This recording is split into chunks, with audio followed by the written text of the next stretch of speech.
On s'y emploie, c'est avec Philippe Duport. Bonjour Philippe. Bonjour Céline. Les projets de recrutement des entreprises repartent à la hausse, plus 5,1% par rapport à 2015. C'est l'une des conclusions de l'enquête BMO, besoin en main-d'œuvre, présentée ce matin par Pôle emploi, dont le patron est notre invité. Jean Basser qui est avec nous pour commenter cette très vaste étude. Il faut savoir que ce n'est pas un sondage, mais le fruit d'une très lourde enquête de terrain. 436 000 entreprises y ont répondu. L'idée, c'est de savoir si elles ont l'intention d'embaucher cette année, si elles pensent avoir du mal à recruter. Vous savez, on parle régulièrement de plusieurs centaines de milliers d'embauches qui ne se font pas faute de candidats et de connaître précisément les métiers qui recrutent. Bonjour Jean Basser. Bonjour. Vous êtes donc le directeur général de Pôle emploi. Une hausse des projets de recrutement, ça veut dire un chômage enfin en baisse en 2016 C'est une bonne nouvelle, oui. Il vaut mieux avoir des nouvelles de cette nature que l'inverse. C'est la première fois qu'on a une hausse aussi importante. On a regardé depuis que cette enquête existe, c'est-à-dire depuis 2010, c'est la première fois qu'on a une prévision d'embauche à hauteur de, comme vous l'avez rappelé, de plus 5%. Donc vos prévisions pour le chômage sont plutôt optimistes? Alors moi je ne fais aucune prévision sur le chômage. Mon objectif c'est de faire en sorte que Pôle emploi soit mobilisé le plus possible pour ramener le maximum de demandeurs d'emploi à l'emploi. Mais je me garde bien de faire en la matière des prévisions. Alors les embauches annoncées par les entreprises concernent surtout des métiers très peu qualifiés. Pourquoi ? Il y a les deux. Vous avez effectivement des métiers moins qualifiés, mais vous avez aussi des métiers très qualifiés. D'ailleurs, le métier où on a le plus de difficultés d'embauche aujourd'hui, c'est médecin. Donc on est quand même dans l'illustration de qualification.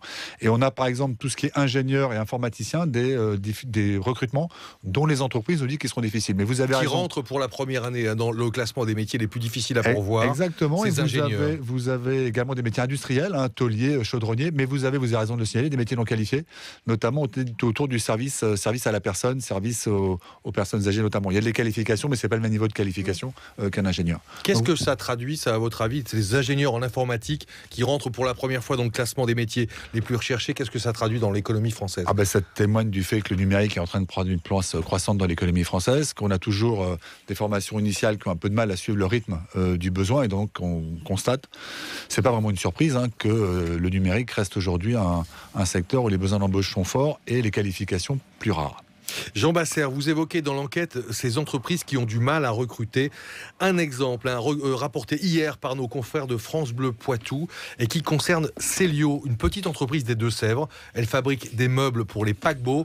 Vous le savez, c'est un marché en plein boom, avec de grosses commandes. Le patron vient de lancer un appel désespéré parce qu'il n'arrive pas à recruter 10 personnes. Et pourtant, il n'est pas regardant. Il dit avoir 2 bras, 2 jambes, une tête et l'envie de travailler, moi ça me suffit.